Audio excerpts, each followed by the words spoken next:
Assalamualaikum warahmatullahi wabarakatuh. Innal hamdalillah nahmaduhu wa nasta'inuhu wa nastaghfiruh wa na'udzu billahi min syururi anfusina wa sayyiati a'malina may yahdihillahu fala mudilla lahu wa may yudlil fala hadiya lahu wa ashhadu an la ilaha illallah wahdahu la syarika lah wa ashhadu anna Muhammadan abduhu wa rasuluh ya ayyuhalladzina amanu taqullaha haqqa tuqatih wa la tamutunna illa wa antum muslimun amma ba'du fa inna asdaqal hadisi kitabullah wa khairal hadi hadi Muhammadin sallallahu alaihi wasallam wa syarral umuri muhdatsatuha wa kulla muhdatsatin bid'ah wa kulla bid'atin dhalalah wa kulla dhalalatin finnar.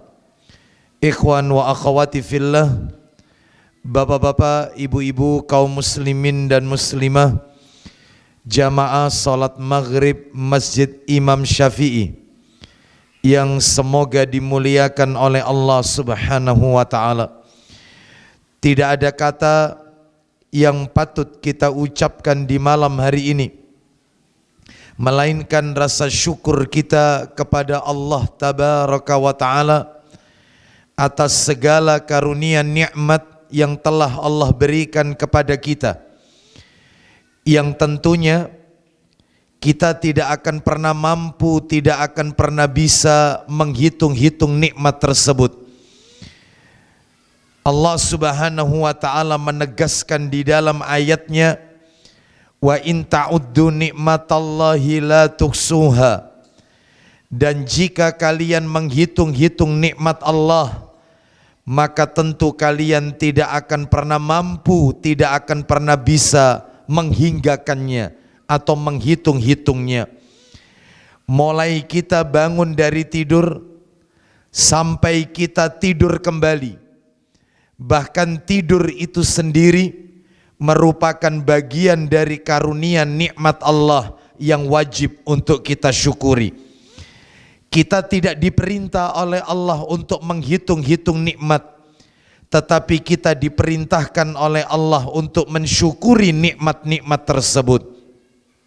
Bahkan di dalam Al-Quranul Karim, tepatnya di surat yang ke-14, surat Ibrahim, di ayat yang ke-7, Allah Subhanahu wa ta'ala berjanji bagi mereka yang pandai bersyukur, maka nikmatnya akan ditambah oleh Allah Subhanahu wa ta'ala, ditambah dari sisi kuantitasnya dan ditambah dari sisi kualitasnya.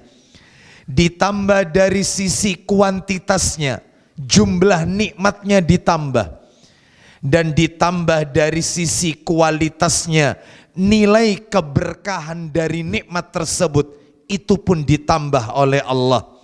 Sebaliknya, bagi mereka-mereka yang kufur nikmat, tidak mensyukuri nikmat Allah, maka Allah memberikan ancaman dengan azab yang sangat pedih. Allah berfirman dalam surat Ibrahim ayat 7, wa itta'adzana rabbukum la in syakartum la azidannakum wa la in kafartum inna adzabi lasyadid. Yang artinya, dan ingatlah ketika Tuhanmu memaklumkan, sesungguhnya jika kamu bersyukur, niscaya Allah akan menambah nikmat kepadamu. Tetapi jika kamu mengingkari nikmatku, maka pasti azabku sangatlah pedih. Semoga kita semua tercatat di sisi Allah hamba-hamba yang pandai bersyukur kepada Allah Subhanahu wa ta'ala. Bapak Ibu kaum muslimin dan muslimah rahimani wa rahimakumullah, salah satu di antara kenikmatan-kenikmatan yang Allah berikan kepada kita, yang kita rasakan pada malam hari ini adalah nikmat diberikannya kita kemudahan oleh Allah untuk melaksanakan amalan-amalan ketaatan kepada Allah Subhanahu wa ta'ala. Diawali dengan salat maghrib berjamaah, dilanjutkan dengan talabul ilmi, dan berakhir dengan melaksanakan salat isya yang dilakukan secara berjamaah pula. Semoga kita yang hadir di majelis ini di dalam rangka menunggu salat setelah salat, menunggu salat isya setelah salat maghrib, orang-orang yang menunggu di antara dua waktu salat ini, di dalam hadis yang sahih Nabi mengatakan dalam sabdanya, maka dia akan tercatat di Illiyin. Apa itu Illiyin? Yaitu sebuah kitab yang berisi tentang nama penduduk surganya Allah Subhanahu wa ta'ala. Semoga kita juga termasuk di dalamnya. Bapak Ibu kaum muslimin dan muslimah rahimani wa rahimakumullah, tanpa terasa malam hari ini adalah yaitu malam yang terakhir di bulan Rajab 1442 Hijriah. Dengan terbenamnya matahari tadi sore sebagai pertanda masuknya waktu maghrib, maka saat ini kita sedang berada di tanggal 30 Rajab 1442 Hijriah. Itu artinya besok ba'da maghrib, besok dengan terbenamnya matahari kita akan memasuki 1 Sya'ban 1442 Hijriah. Maka terkait dengan hal tersebut, materi kita pada malam hari ini sebenarnya melanjutkan dari pembahasan yang sebelumnya, yaitu membahas tentang kitab atau buku yang berjudul 200 Petua Emas dari Rasulullah Sallallahu Alaihi Wasallam. Dan seyogyanya malam hari ini kita mengawali hadis yang pertama. Namun kami sampaikan sebelumnya, kami telah yaitu berkoordinasi dengan akhi Abu Umar. Kami bertanya apakah materi tentang persiapan menjelang Ramadan, apakah sudah pernah disampaikan oleh para asatid di Masjid Imam Syafi'i ini, dan beliau menginformasikan nampaknya belum. Sehingga pada malam hari ini topik kajian kita, sebagaimana para jamaah telah mengetahui di beberapa informasi, kita akan membahas tentang sikap mukmin sebelum dan ketika Ramadan. Sikap mukmin sebelum dan ketika Ramadan. Bapak Ibu kaum muslimin dan muslimah rahimani wa rahimakumullah, sehingga harapannya dengan materi ini kita telah memiliki bekal sebelum kita memasuki Ramadan. Apalagi sebentar lagi kita akan masuk yaitu bulan Syawal, bulan Sya'ban 1442 Hijriah. Bapak Ibu kaum muslimin dan muslimah rahimani wa rahimakumullah. Dan insya Allah bulan depan, yaitu kalau saya lihat pada kalender, adalah mungkin pertemuan kita terakhir, lantaran yaitu pada bulan Mei mungkin kita masih libur hari raya atau Idul Fitri, ya. Karena di bulan depan Sabtu kedua kita masih bertemu pada tanggal 10 April. Sedangkan kajian kita di Sabtu kedua, yaitu insya Allah sebelum Ramadan masuk itu. Baik Bapak Ibu rahimani wa rahimakumullah, kita akan bahas sikap mukmin sebelum dan ketika Ramadan. Sebelum materi ini berjalan lebih jauh, maka sebagai muqaddimah, kata pengantar, saya ingin mengatakan bahwa Salah satu di antara kenikmatan-kenikmatan yang Allah berikan kepada kita, mau tidak mau, diakui ataupun tidak, wajib untuk kita syukuri adalah Allah memberikan kepada kita tempat-tempat dan waktu-waktu yang punya nilai spesifik.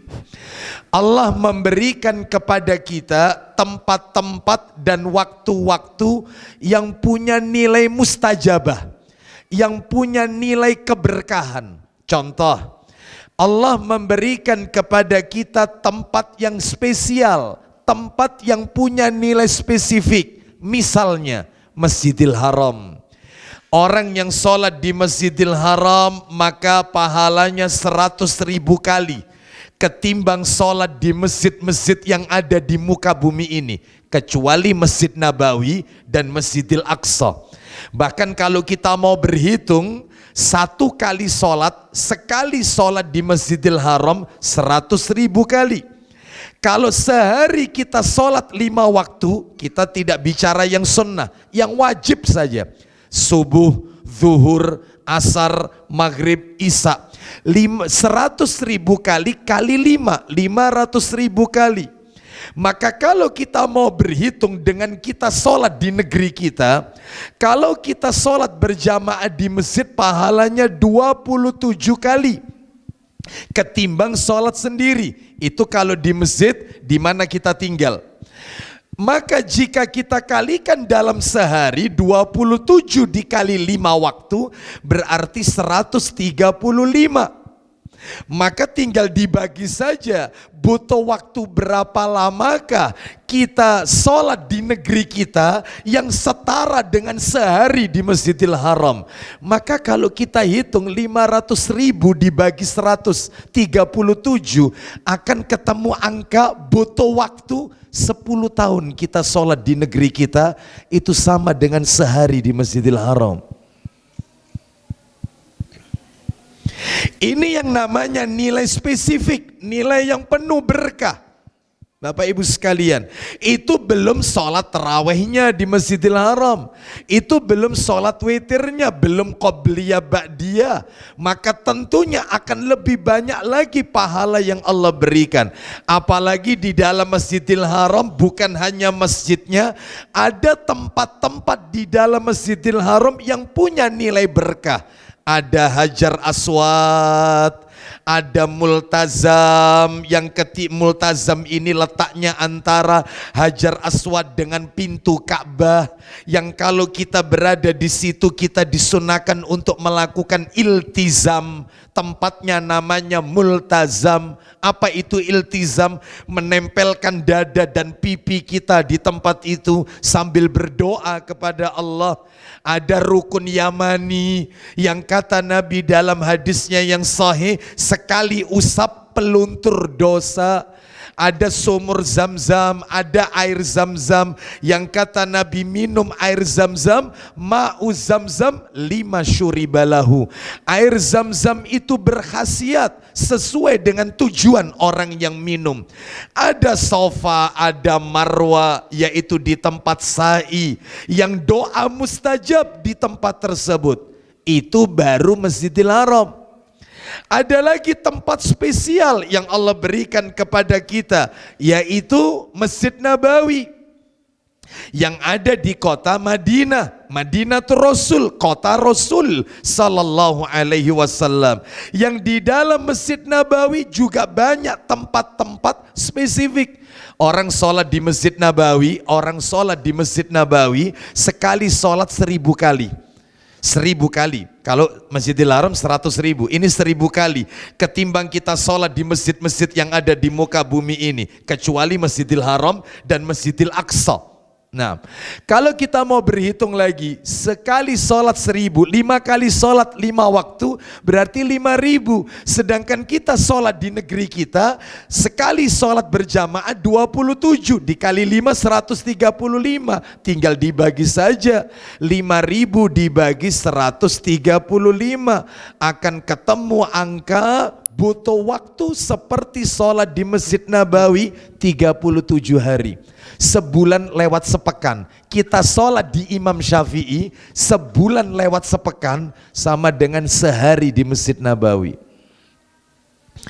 Bapak Ibu sekalian rahimani wa rahimakumullah, ada raudhah yang tempatnya antara rumah Nabi dengan mimbar Nabi, doa di situ mustajab, dan ada tempat-tempat yang lain. Nah, begitu juga Allah memberikan kepada kita Masjidil Aqsa, masjid kaum muslimin, yang dimana Allah sebutkan di dalam Al-Quran tentang keistimewaannya dalam surat Al-Isra.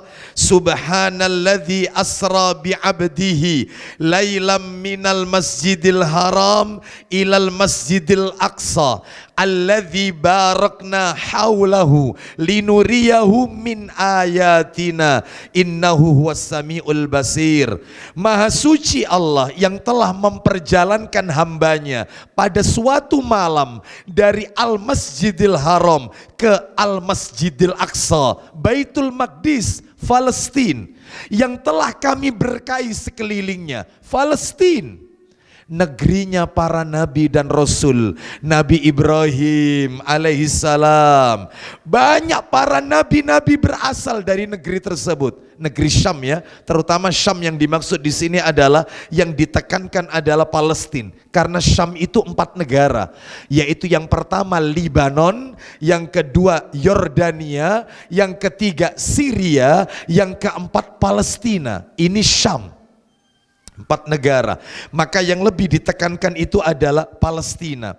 Oleh karena itu negeri ini adalah negeri yang penuh barokah. Orang yang sholat di dalamnya, disebutkan di dalam hadis riwayat Ibnu Majah dalam sunannya, sholat di Masjidil Aqsa seperti bayi yang baru dilahirkan oleh ibunya, suci, tidak ada dosa. Masya Allah. Makanya di dalam hadis riwayat Muslim 14 abad yang silam, Nabi SAW bersabda, la tushaddur rihal illa ila salasati masajid. Kata Nabi, jangan capek-capek, jangan jauh-jauh jangan susah-susah melakukan perjalanan kecuali di 3 masjid. Lihat kata Nabi, jangan yaitu susah-susah dalam melakukan perjalanan kecuali di 3 masjid. Masjidi hadza, masjidku ini kata Nabi, wa Masjidil Haram, dan Masjidil Haram, wa Masjidil Aqsa, dan Masjidil Aqsa. Oleh karena itu Bapak Ibu sekalian, ini adalah tempat-tempat yang istimewa. Selain tempat istimewa dan tempat-tempat yang lain tentunya, tempat-tempat yang lain yang tidak bisa saya sebutkan satu persatu.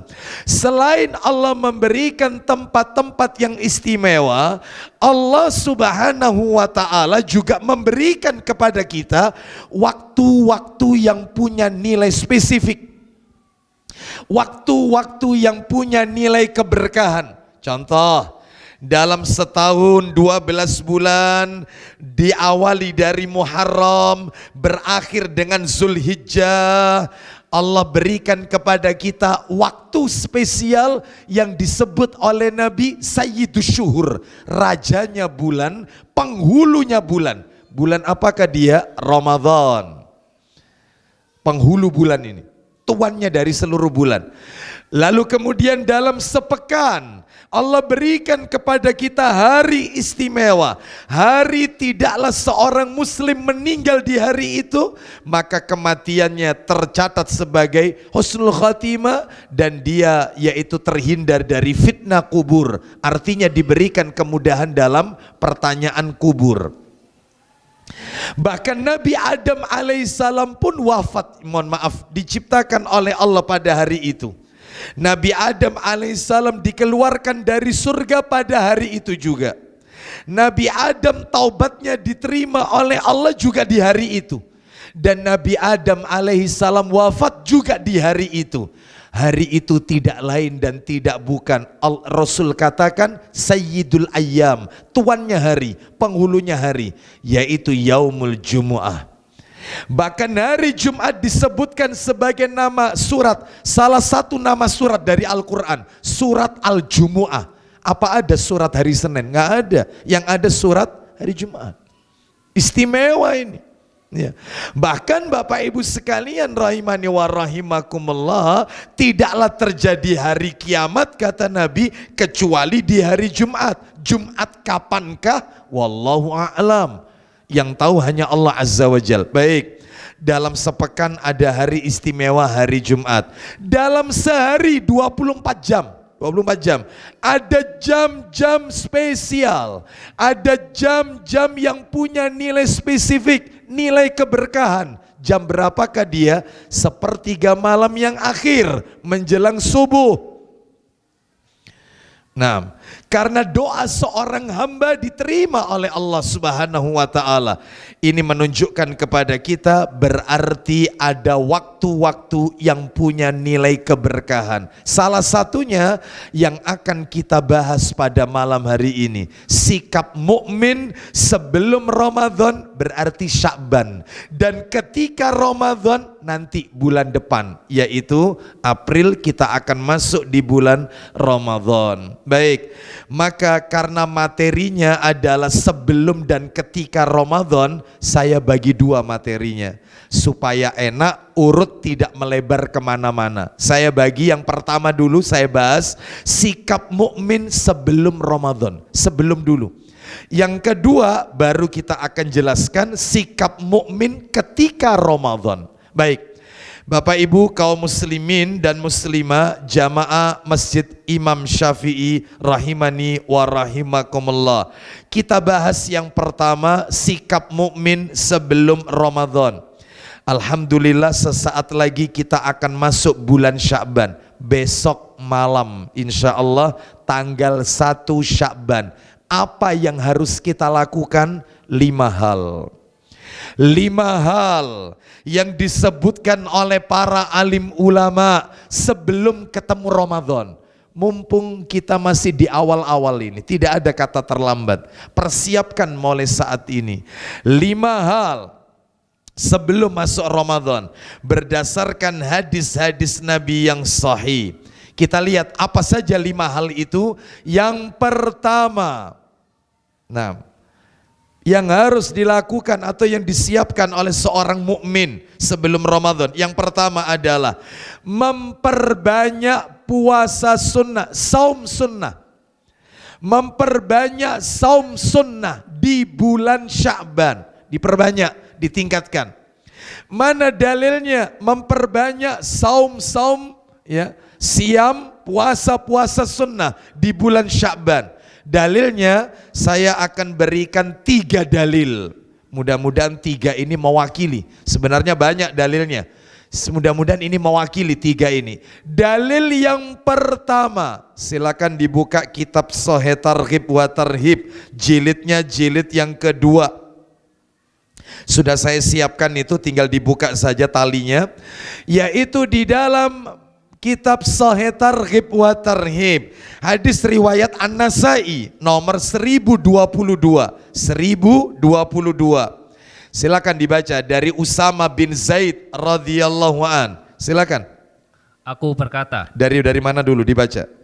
Dari Usama bin Zaid radhiyallahu anhu. Aku berkata, ya Rasulullah sallallahu alaihi wasallam. Baik, dari Usama bin Zaid radhiyallahu an. Aku berkata, artinya aku pernah bertanya kepada Rasulullah sallallahu alaihi wasallam. Apa pertanyaannya? Ya Rasulullah, lam araka tasumu min syahrin minasyuhuri ma tasumu min Sya'ban. Silakan baca artinya. Aku tidak melihatmu banyak berpuasa sunnah di 1 bulan seperti engkau berpuasa di bulan Sya'ban. Baik.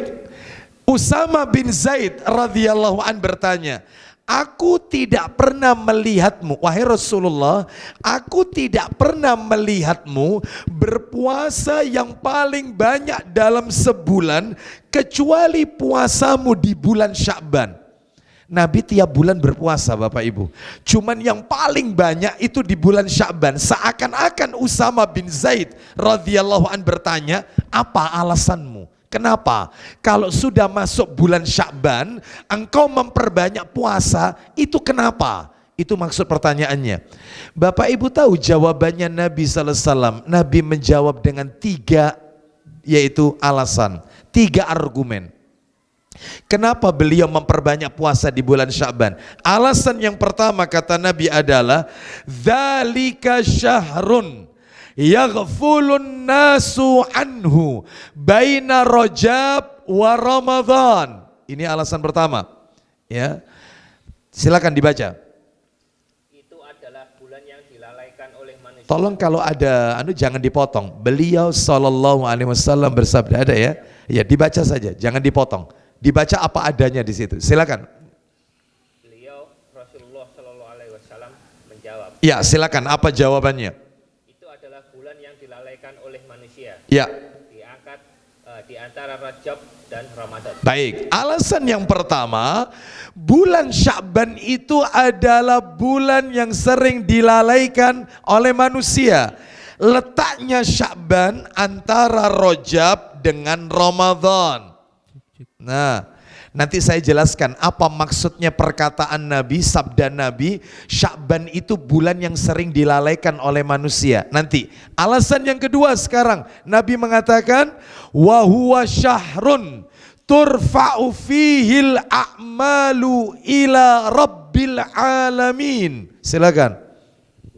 Ia adalah bulan di mana amal-amal diangkat kepada Rabb alam semesta. Baik, bulan Sya'ban adalah bulan pelaporan amal. Nanti saya akan tunjukkan, ada amalan itu yang dilaporkan setahun sekali, ada yang sepekan 2 kali, ada yang sehari itu ada yang tahunan, ada yang pekanan, ada yang yaitu harian. Ada pelaporan amal.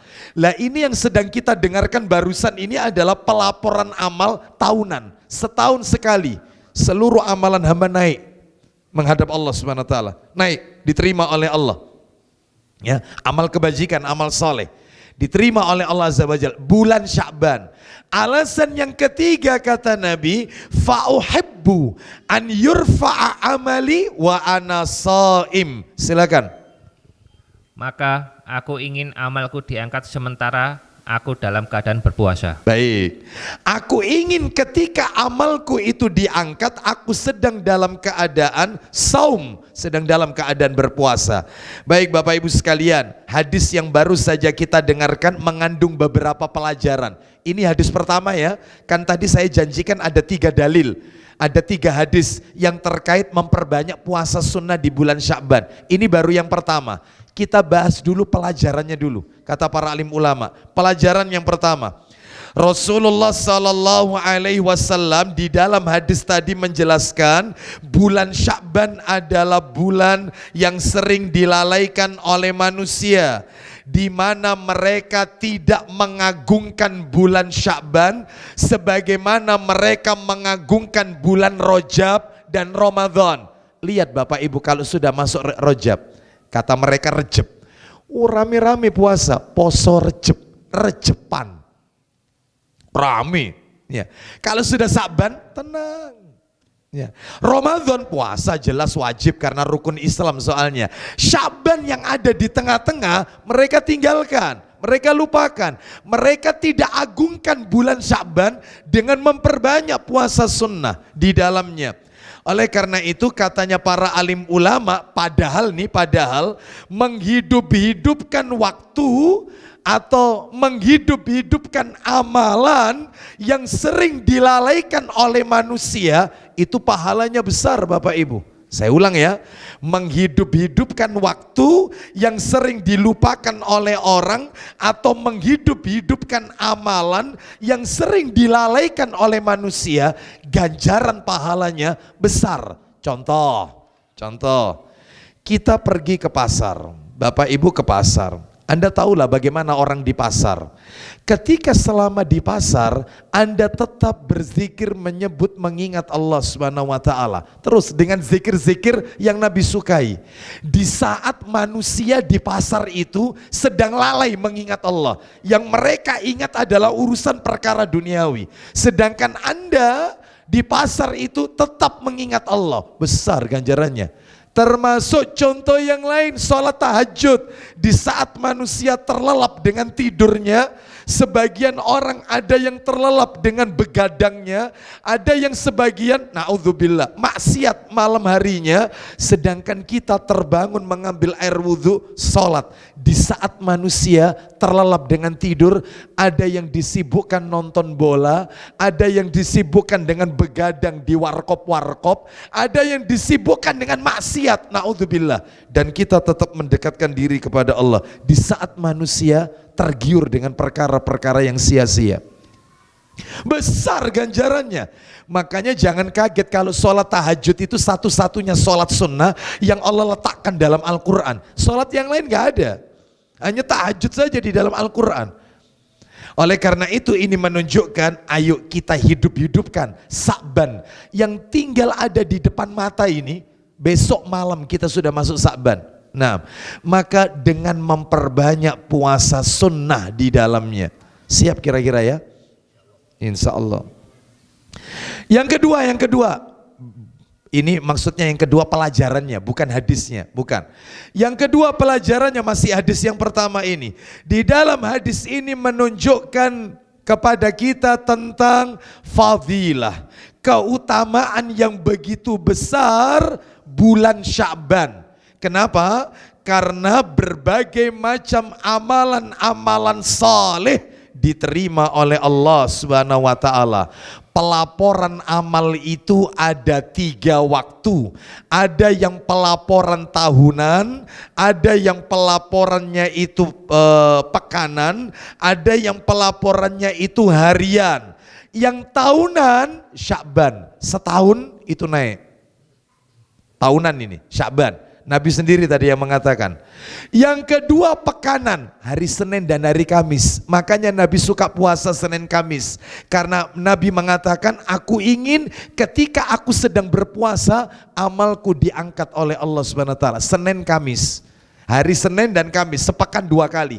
Pelaporan amal mingguan, pekanan.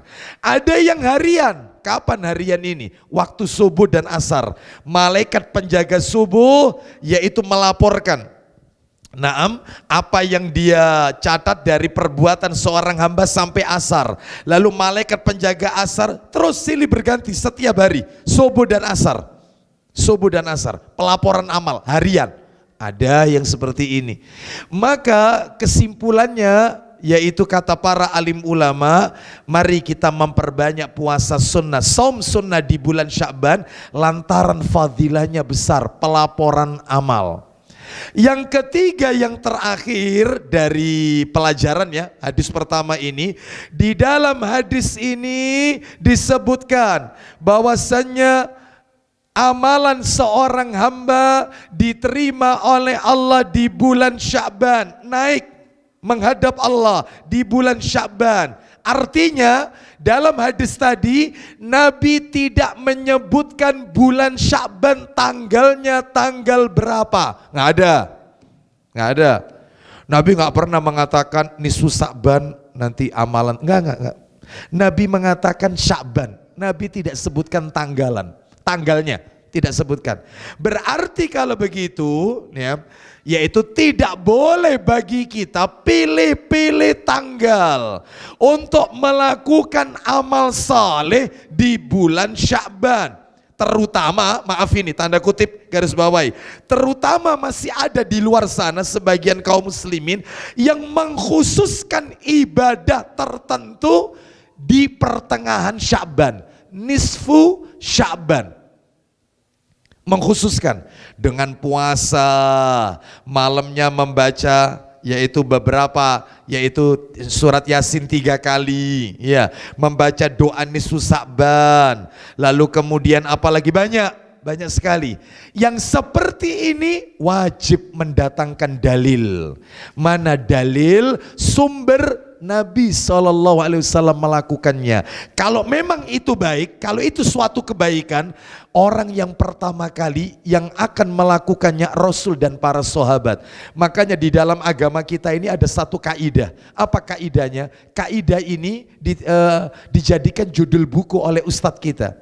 Bapak Ibu silakan bisa beli bukunya Ustadz Abdul Hakim bin Amir Abdad, hafizahullah ta'ala. Bukunya berjudul sesuai kaidahnya, Laukana khairon.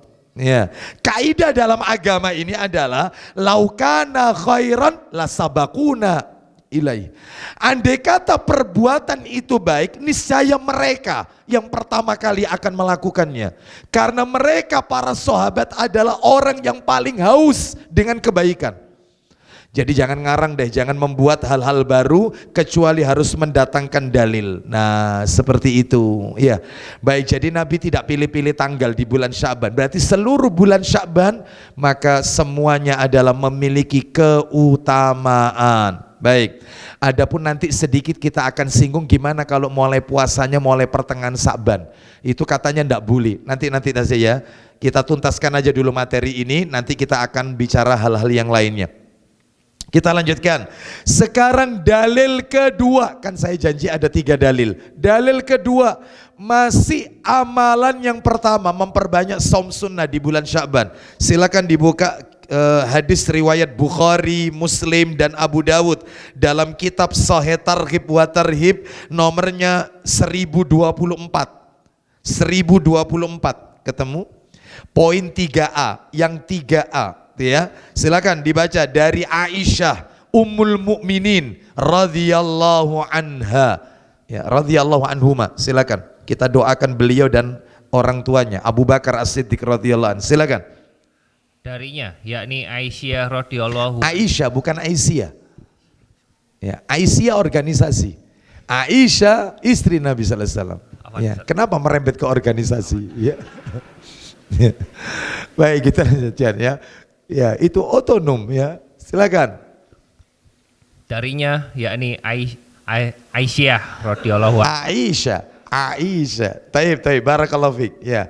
Lanjut silakan. Dia berkata, Rasulullah Shallallahu alaihi wasallam terus berpuasa sehingga kami berkata bahwa beliau tidak berbuka, tidak pernah berpuasa. Lalu beliau berbuka sehingga kami berkata bahwa beliau tidak berpuasa. Lanjutkan.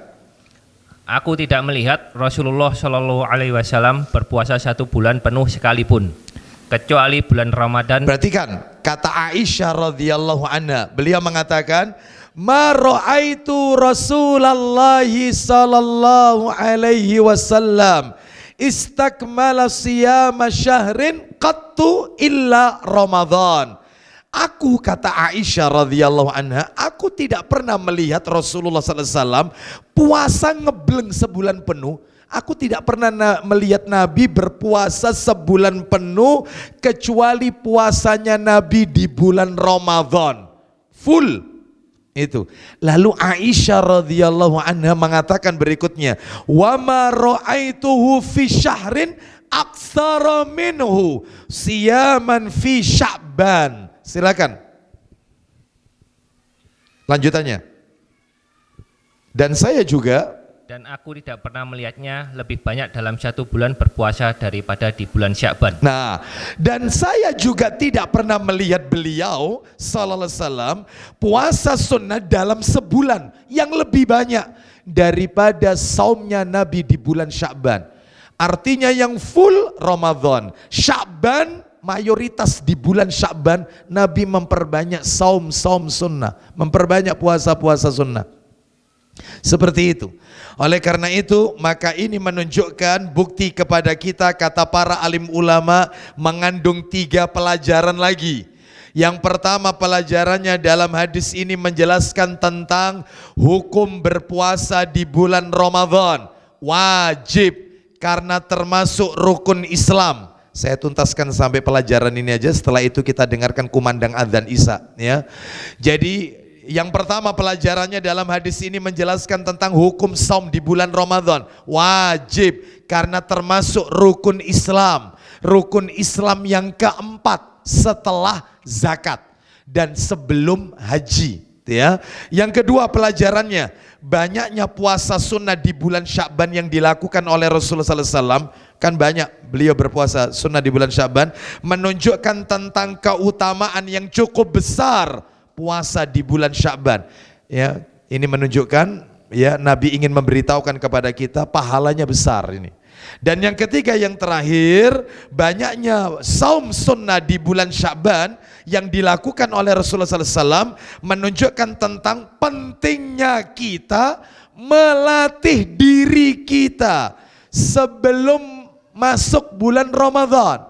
Ya, kenapa? Agar nanti kita tidak kaget dengan perubahan spontan yang terjadi di bulan Ramadan, sehingga kita nanti akan terasa berat ketika berpuasa di bulan Ramadan. Makanya dilatih memperbanyak puasa di bulan Sya'ban. Ini tahap latihan.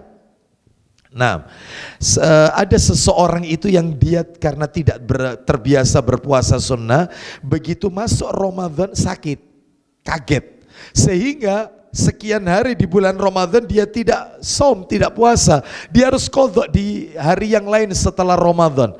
Kenapa? Karena tidak terbiasa. Makanya Nabi mengajarkan kita latih diri kita memperbanyak puasa. Terus kayaknya itu puasa apa itu yang banyak seperti itu, puasa apa? Ya Senin Kamis, ya Ayamul Bid, ya. Lalu kemudian juga boleh puasa Daud, boleh puasa Daud sehari puasa, sehari tidak. Boleh seperti itu. Kalau sudah puasa Daud, ya som sunnah Daud, maka nggak perlu lagi Senin Kamis Ayamul Bid. Karena puasa Daud ini adalah puasa yang lebih utama ini. Nabi SAW mengatakan demikian, sehingga kita tidak perlu membebani diri kita dengan Senin Kamis lagi. Sebab ada orang yang bertanya, Ustadz saya itu puasa Daud Ustadz, ketika jatuh hari Senin saya niatkan Senin Kamis Ustadz, saya niatkan double.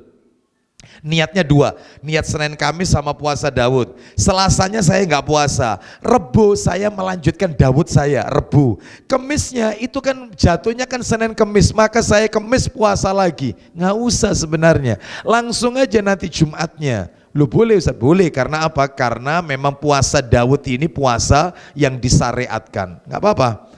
Baik, kita lanjutkan. Termasuk ibu-ibu yang tahun yang lalu masih memiliki hutang Ramadan, maka sudah waktunya, yaitu kesempatan terakhir untuk menutup hutang, mengqadha puasa di bulan Sya'ban ini. Sebab ada wanita itu berkata kepada saya, Ustadz, tahun yang lalu itu Ustadz saya hamil Ustadz. Terus kemudian setelah Ramadan itu saya melahirkan, menyusui Ustadz. Terus kemudian tahun ini hamil lagi Ustadz. Hamil lagi, menyusui lagi. Kayaknya tahun depan ya hamil lagi kayaknya Ustaz. Masya Allah. Terus kapan ini utangnya? Terus gimana? Ya bayar fidyah saja. Utang saya ini banyak Ustaz. Ya sudah bayar fidyah ya. Hamil dan menyusui. Terakhir yang ketiga, pelajaran yang ketiga nih. Yang ketiga. Tadi sudah saya sampaikan ya, artinya yang ketiga melatih diri sebagai persiapan menyambut bulan Ramadan agar nanti tidak kaget, yaitu karena terjadi perubahan spontan di bulan Ramadan. Wallahu a'lam wabishawab. Kita akan lanjutkan dalil ketiga setelah kita dengarkan kumandang adzan Isya. Wassallallahu ala nabiyyina wa ala alihi washabihi wasallam. Silakan. Alhamdulillah. Wassalatu wassalamu ala Rasulillah wa ba'd. Kita lanjutkan Bapak Ibu sekalian, hadis ketiga. Masih kita berada di amalan yang pertama, yaitu hadis yang diriwayatkan oleh Abu Dawud. Silakan dibuka Sahih Targhib wa Tarhib, hadis nomornya 1024 tapi poin yang 3C ya. Silakan.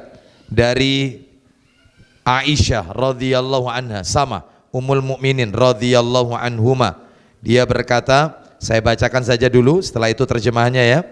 Kana ahabbas syuhuri ila Rasulillahi sallallahu alaihi wasallam an yasumahu Sya'banu thumma yasiluhu bi Ramadhana. Silakan. Dalam suatu riwayat milik Abu Daud, Aisyah radhiyallahu anha berkata. Aisyah, silakan. Taib, barakallahu fiik. Silakan. Bulan yang paling disukai oleh Rasulullah Shallallahu Alaihi Wasallam untuk berpuasa adalah Sya'ban. Taib. Bulan yang paling dicintai Rasulullah, bulan yang paling disukai oleh Nabi Shallallahu Alaihi Wasallam untuk memperbanyak puasa adalah bulan Sya'ban. Terus yang kemudian beliau menyambungnya dengan Ramadan. Lalu kemudian beliau menyambungnya dengan Ramadan. Nah, banyak sekali puasa sunnah yang Nabi lakukan di bulan Sya'ban. Pelajaran yang bisa kita ambil di dalam hadis ini ada dua. Yang pertama, salah satu bukti tanda cinta kita kepada Nabi Sallallahu Alaihi Wasallam. Jadi kalau kita mengaku mencintai Rasulullah, cintanya bukan hanya sekedar klaim atau pengakuan, tapi cinta kita butuh pembuktian. Salah satu tandanya adalah cintai apa yang Nabi cintai, sukai apa yang Nabi sukai. Nabi menyukai puasa sunnah di bulan Sya'ban. Ayo kita sebagai umatnya, kalau mengaku cinta kepada baginda Rasul Sallallahu Alaihi Wasallam, maka jangan sekedar ngaku, klaim, pengakuan, tapi betul-betul dibuktikan. Nah, seperti itu. Kenapa? Karena salah satu daripada konsekuensi ketika seseorang itu mengucapkan asyhadu anna Muhammadar Rasulullah, aku bersaksi bahwasannya Nabi Muhammad itu adalah utusan Allah. Konsekuensinya salah satunya adalah ta'atuhu fima amara, mentaati apa-apa yang beliau perintahkan. Selesai. Menjalankan apa-apa yang beliau kerjakan. Bahkan di dalam hadis riwayat Bukhari, Nabi mengatakan kullu ummati yadkhulunal jannah, setiap umatku akan masuk ke dalam surga. Mudah-mudahan kita termasuk di dalamnya. Lalu Nabi melanjutkan itu, illa man aba, kecuali orang yang enggan. Siapa orang yang enggan? Apa ya, ada orang gak punya keinginan untuk masuk surga? Kata Nabi ada. Nabi mengatakan man ata'ani dakhalal jannah wa man asani faqad aba. Siapa yang mentaati perintahku dia masuk surga, siapa yang mendurhakai, membenci yaitu sunnahku, maka itulah orang yang enggan. Nah, oleh karena itu maka mari kita tingkatkan ibadah kita di bulan Sya'ban. Salah satunya adalah memperbanyak ibadah saum. Lanjut, itu bukti cinta kita kepada Nabi Sallallahu Alaihi Wasallam. Yang kedua, terakhir, pelajaran yang kedua nih dari hadis yang barusan kita dengarkan. Bapak Ibu sekalian rahimani wa rahimakumullah, ibarat ibadah rawatib. Ibarat ibadah rawatib. Apa ibadah rawatib itu? Yaitu ibadah-ibadah sunnah yang mengiringi yang fardu. Contohnya sholat sunnah rawatib. Ada qobliyah, ada ba'diyah. Maka kaitannya dengan puasa sunnah di bulan Sya'ban sama. Seperti kita mengerjakan ibadah rawatib yang didahului dengan yaitu sunnah, diakhiri dengan sunnah. Sebelum Ramadan, Ramadan itu ibadah wajib. Sebelum Ramadan puasa sunnah di bulan Sya'ban. Setelah Ramadan 6 hari di bulan Syawal. Ada qobliyah Ramadan, ada ba'diyah Ramadan. Seperti sholat sunnah rawatib.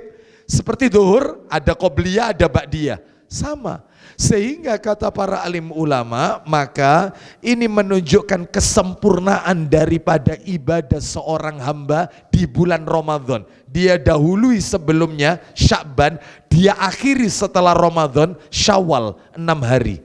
Lengkap sudah, sempurna. Ya, ada qobliyah, ada ba'diyah. Oleh karena itu mari saya mengajak kepada diri saya ya secara khusus dan kepada para jamaah, mari kita optimalkan ibadah kita di bulan Sya'ban, yaitu dengan memperbanyak ibadah saum. Kita lanjutkan amalan yang kedua sebelum Ramadan. Kan ada 5 Bapak Ibu. Yang nomor 2 sekarang. Jadi yang nomor 1 memperbanyak puasa sunnah. Yang nomor 2 adalah yaitu yang nomor 2 memperbanyak. Meningkatkan maksudnya memperbanyak istighfar dan taubat dan istighfar kepada Allah Subhanahu wa taala.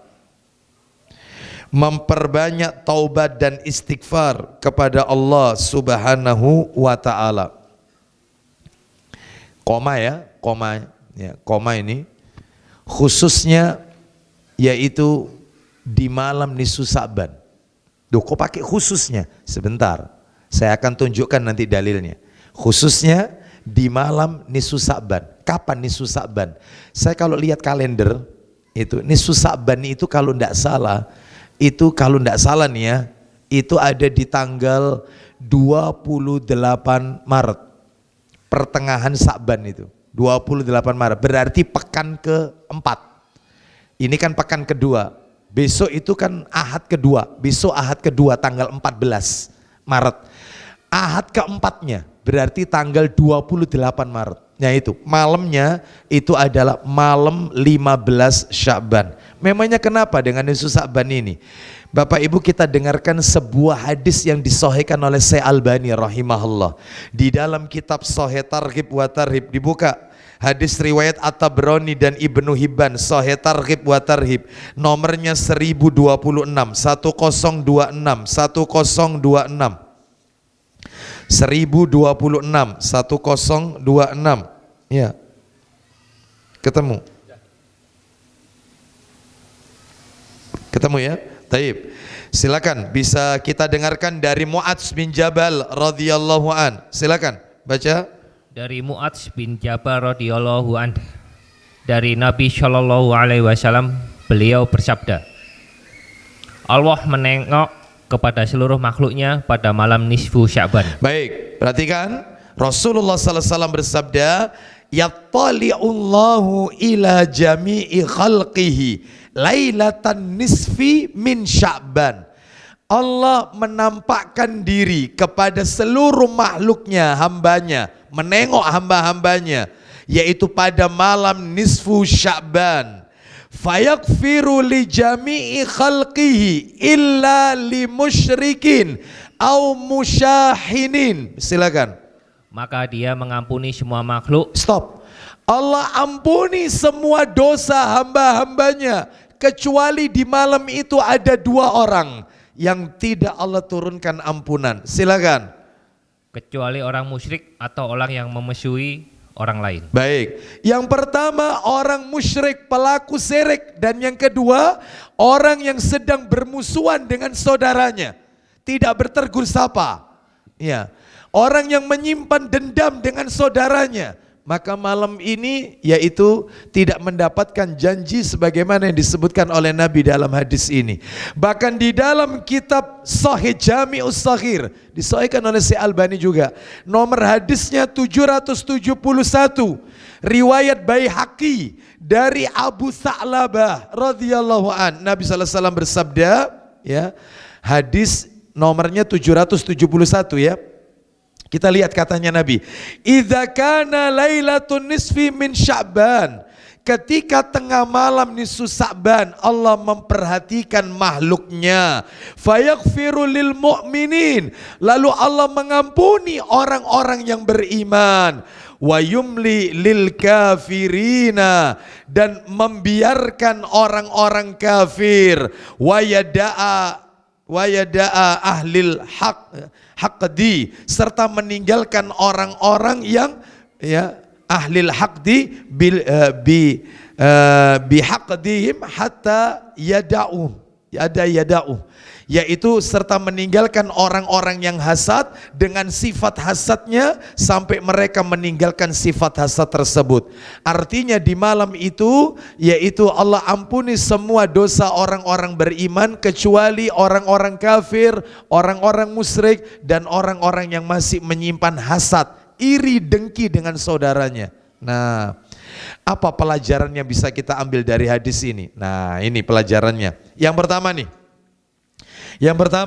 di dalam hadis ini menunjukkan tentang keutamaan nisfu Sya'ban, pertengahan nisfu Sya'ban. Yang kedua, dalam hadis ini, perhatikan, di dalam hadis ini sama sekali tidak menunjukkan anjuran mengkhususkan amalan-amalan tertentu pada malam nisfu Sya'ban, seperti sholat, puasa, membaca surat Yasin sebanyak 3 kali, membaca doa nisfu Sya'ban, khotaman Quran dan lain-lain pada saat nisfu Sya'ban. Nggak ada. Nabi tidak tunjukkan amalan-amalannya. Bahkan Nabi pun tidak pernah memberikan contoh. Itu ya.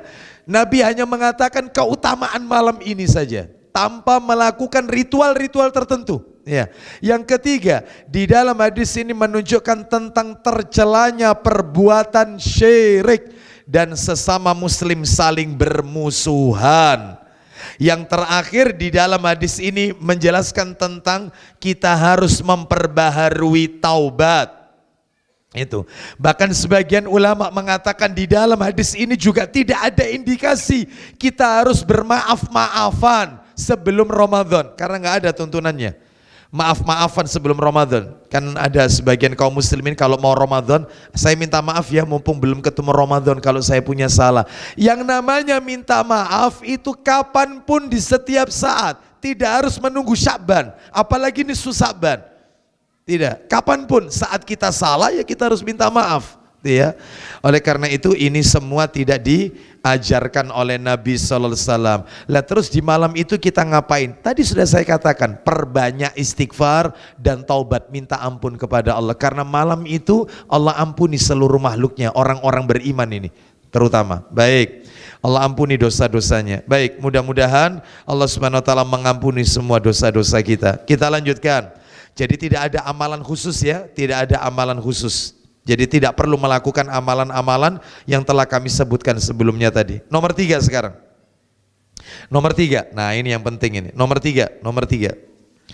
Yang ketiga, amalan ketiga ini. Amalan ketiga sebelum masuk Ramadan.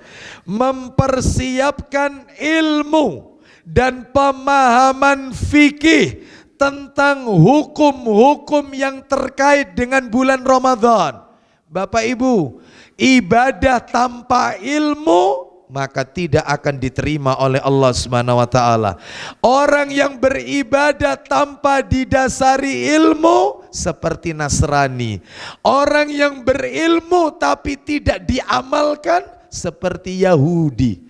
Makanya Bapak Ibu kalau baca surat Al-Fatihah minimal kan 17 kali kita baca Al-Fatihah. Karena setiap sholat itu, setiap rokaat kita baca Al-Fatihah. Karena itu rukun sholat. Berarti minimal 17 kali, itu belum yang sholat sunnah, belum. Ketika kita membaca surat Al-Fatihah, di situ ada kalimat firman Allah, ihdinas siratal mustaqim. Tunjukkanlah kami ke jalan yang lurus. Jalan yang lurus ini jalan yang kayak apa? Ayat berikutnya menjawab, siratal ladzina an'amta alaihim. Jalannya orang-orang yang telah engkau beri nikmat. Siapa orang-orang yang diberi nikmat?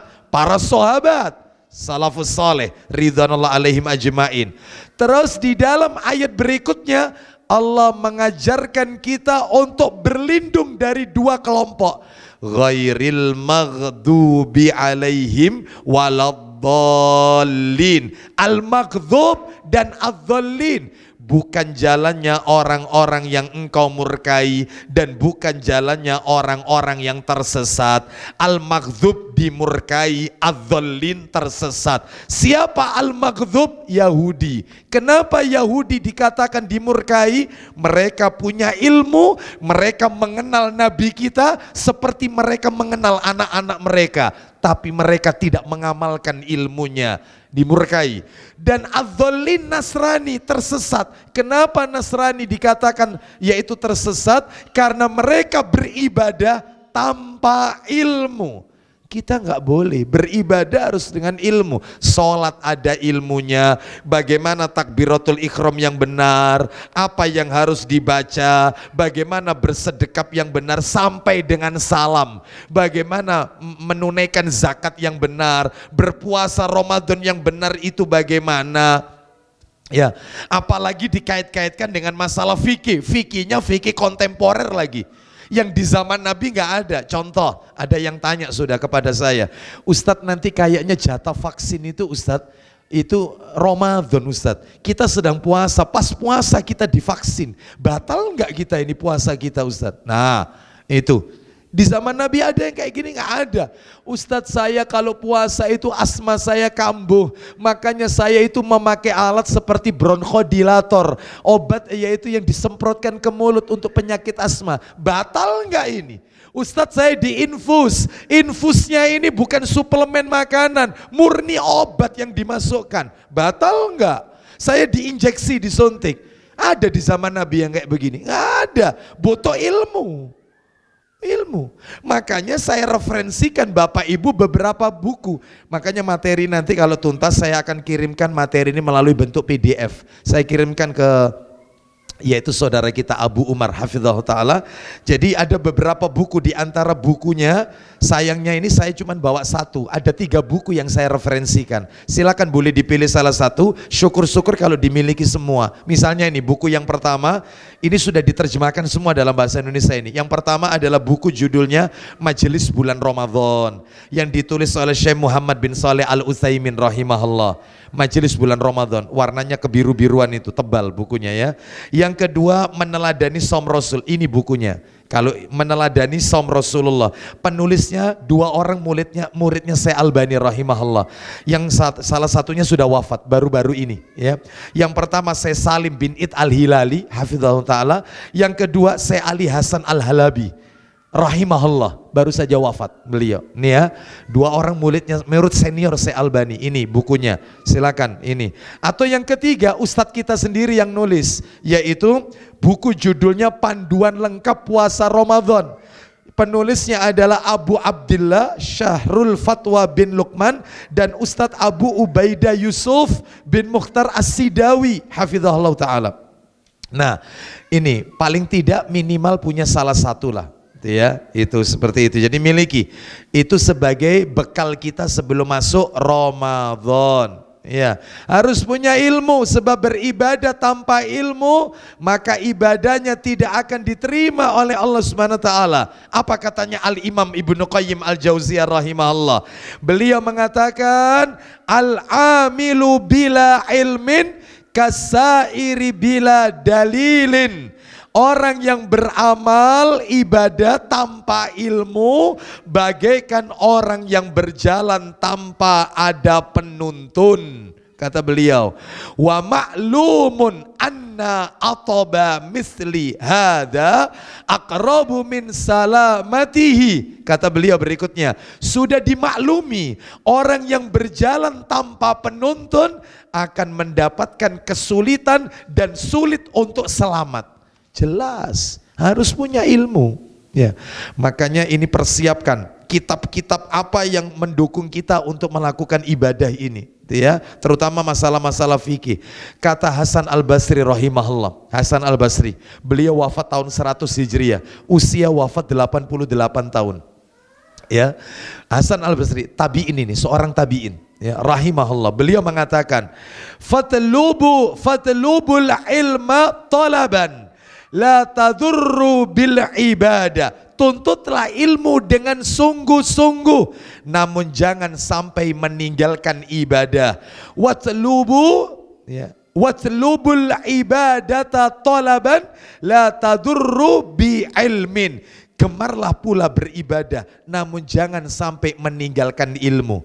Tuntutlah ilmu tapi jangan ninggalkan ibadah. Beribadahlah tapi jangan lupa menuntut ilmu. Itu katanya Hasan Al-Basri rahimahullah ya. Wallahu a'lam wa bishawab. Ya, baik. Jadi masih banyak lagi perkataan para alim ulama tentang pentingnya berilmu sebelum kita beramal ya. Baik. Sekarang kita lanjutkan, yaitu amalan yang sebelum yang keempat ini. Coba dibuka dalilnya, Sahih Targhib wa Tarhib nomor 68 jilid 1. Sudah saya siapkan talinya itu. Jilid 1 nomor 68 dari Hudzaifah, ayo, bin Al-Yaman radhiyallahu an. Silakan dibaca. Dari Hudzaifah bin Al-Yaman radhiyallahu an. Dia berkata, Rasulullah Shallallahu alaihi wasallam bersabda, Fadlul ilmi khairun min fadlil ibadah. Silakan. Keutamaan ilmu lebih baik daripada keutamaan ibadah. Keutamaan orang yang berilmu itu lebih baik daripada keutamaan yaitu ahli ibadah. Sampai-sampai didatangkan 2 orang di depan Nabi, yang satunya ahli ilmu, satunya ahli ibadah. Kata Nabi, keutamaan orang yang berilmu seperti keutamaan diriku dengan orang-orang yang ada di bawah kalian para sahabat. Kan jauh sekali, orang-orang di bawahnya para sahabat. Nah, seperti itu. Sedangkan orang berilmu seperti keutamaan diriku. Rasul sallallahu alaihi wasallam. Maka ayo kita berilmu sebelum kita yaitu menunaikan ibadah tersebut. Jadi banyak sekali yaitu hal-hal yang mungkin di zaman Nabi tidak dijumpai, seperti menggunakan celak mata, ya, hukumnya bagaimana, mencicipi masakan, hukumnya bagaimana, ya, termasuk juga misalnya lagi di antaranya nih yaitu berbekam itu bagaimana, ya. Terus kemudian apabila di gigi kita masih ada sisa makanan sahur yang melekat, itu bagaimana, ya. Kadang-kadang ada sebagian orang, Ustadz, sudah diambil Ustadz, rezeki. Nggak boleh Bapak Ibu sekalian, ya. Seperti itu. Kalau tertelan tanpa dia sadari nggak masalah. Ya, seperti itu, ya. Lalu kemudian juga seperti misalnya boleh tidak iktikaf walaupun hanya sebentar, cuman 1-2 jam di masjid iktikaf mengikuti qiyamul lail, tapi dia tidak bermalam di masjid itu, apakah boleh? Ya. Terus kemudian bagaimana menggunakan obat tetes telinga, itu hukumnya bagaimana? Ya. Dan seterusnya banyak sekali, yaitu bagaimana menggunakan oksigen, hukumnya batal atau tidak puasanya, ya. Dan seterusnya. Wallahu a'lam wa bishawab. Ya. Bagaimana hukumnya mencium istri, ya, mencumbui istri. Ini pernah terjadi di zaman Nabi sallallahu alaihi wasallam. Ada orang tua tanya. Ya, ada orang tua bertanya, "Wahai Rasulullah, bagaimana mencumbui istri?" Nabi melihat orang ini, kata Nabi, "Boleh. Boleh, silakan." Datang orang kedua, masih muda usianya. Orang ini tanya, "Boleh enggak mencumbui istri?" Nabi bilang, "Enggak boleh, enggak boleh." Berarti kalau gitu untuk orang tua boleh, untuk anak muda nggak boleh. Umur berapa Ustadz orang tua ini? Ya. Apalagi sekarang banyak orang tua yang iya, lebih dahsyat daripada anak muda, ya. Bapak Ibu sekalian rahimani wa rahimakumullah. Itu riwayat Abu Dawud itu. Abu Dawud riwayatnya, ya, datang 2 orang, yang satu tua, yang satu muda. Baik, jadi masih banyak hal-hal yang harus kita pahami. Kita lanjutkan sekarang, yaitu yang keempat. Nah, ini yang keempat. Apa yang harus kita lakukan ketika yaitu di bulan Sya'ban? Yaitu seorang muslim harus gembira menyambut Ramadan. Mulai sekarang tanamkan gembira. Ramadan akan tiba, didahului dengan Sa'ban dulu, tanamkan, senang. Ya, senang. Kenapa? Karena dikatakan oleh Ibnu Rajab Al-Hambali rahimahullah dalam kitab Lataiful Ma'arif halaman 232. Apa kata beliau? Qala ba'dus salaf. Sebagian ulama salaf berkata. Nah, itu ya. Apa ini kata para ulama salaf? Kanu yad'unallaha sittata ashhurin an yuballighuhum syahra Ramadan.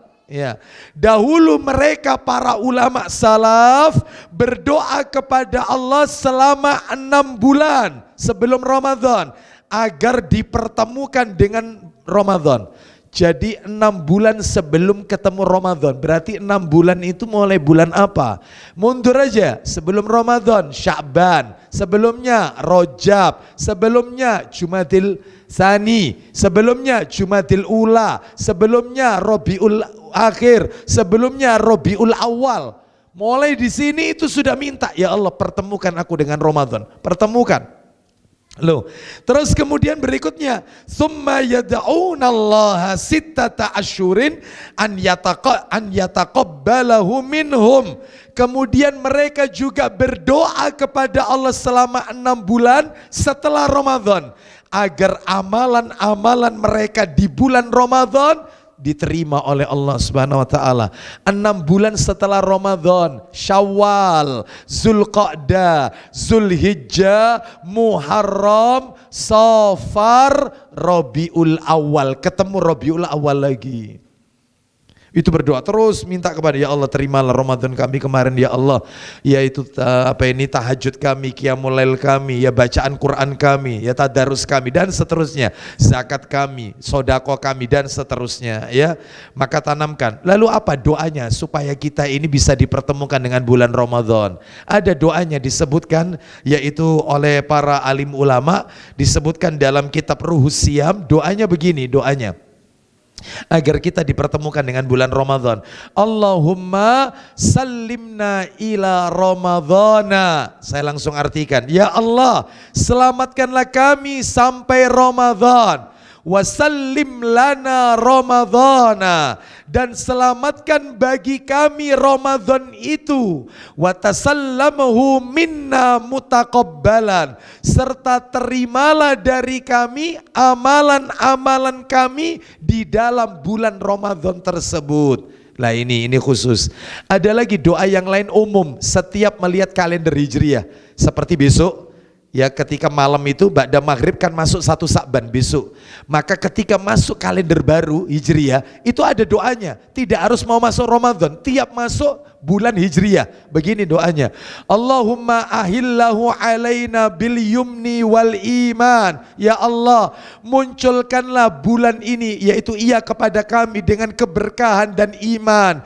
Wassalama wal Islam, keselamatan dan Islam. Ya, Rabbi wa Rabbukallah, Robku dan Robmu hai bulan adalah Allah. Robku dan Robmu hai bulan adalah Allah Subhanahu wa ta'ala. Ya, baik, jadi ini disebutkan dalam riwayat Tirmidzi, ini jilid yang ketiga, hadis nomor 3451. Terakhir, penutup nomor 5, amalan yang kelima. Amalan yang kelima adalah persiapan perencanaan target. No, ini teknis ini. Persiapan perencanaan target. Apa maksudnya? Sifatnya teknis tapi penting ini Bapak Ibu. Ini penting ini. Kenapa? Karena orang yang gagal dalam menyiapkan dan merencanakan sama dengan dia menyiapkan dan merencanakan untuk kegagalan. Ya, seperti itu. Agenda ibadah dan amal-amal soleh yang akan kita lakukan di bulan Ramadan harus dipersiapkan sejak dini dengan matang.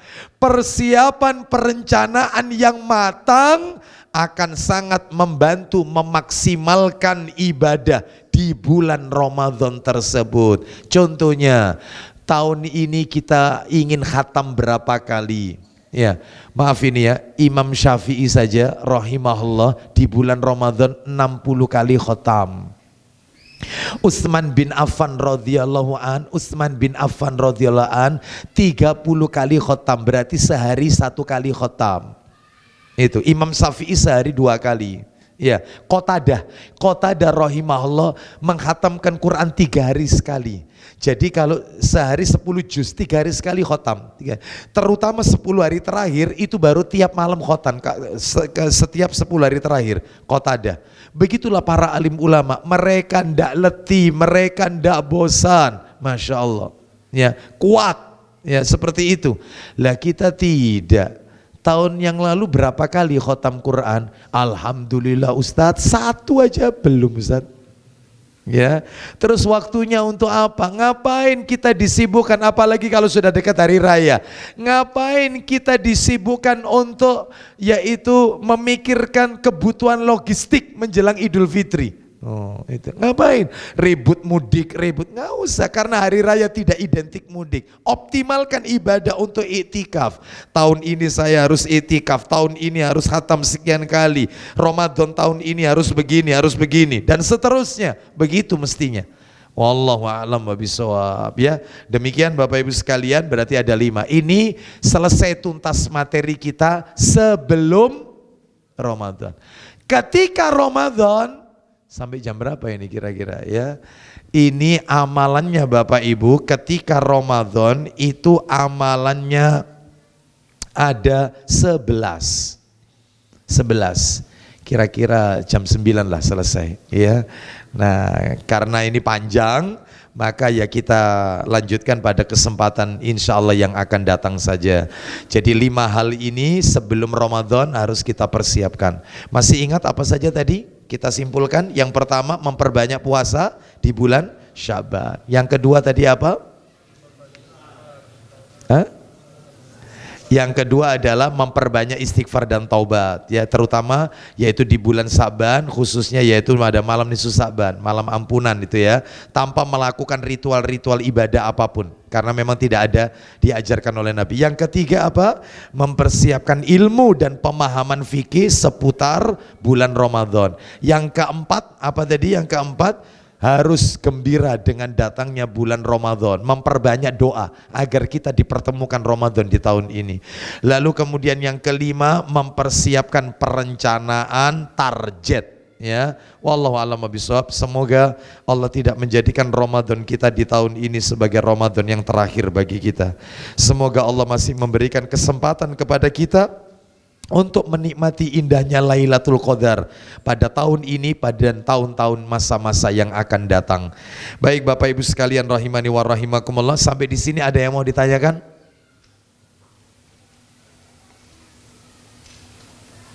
Tidak ada? Baik, kalau tidak ada kita tutup ya kajian kita. Mudah-mudahan sedikit menjadi tambahan ilmu yang bermanfaat. Semoga Allah meridhoi semua amal ibadah kita. Kita akhiri kafaratul majelis. Wassallallahu ala nabiyyina wa ala alihi washabihi wasallam.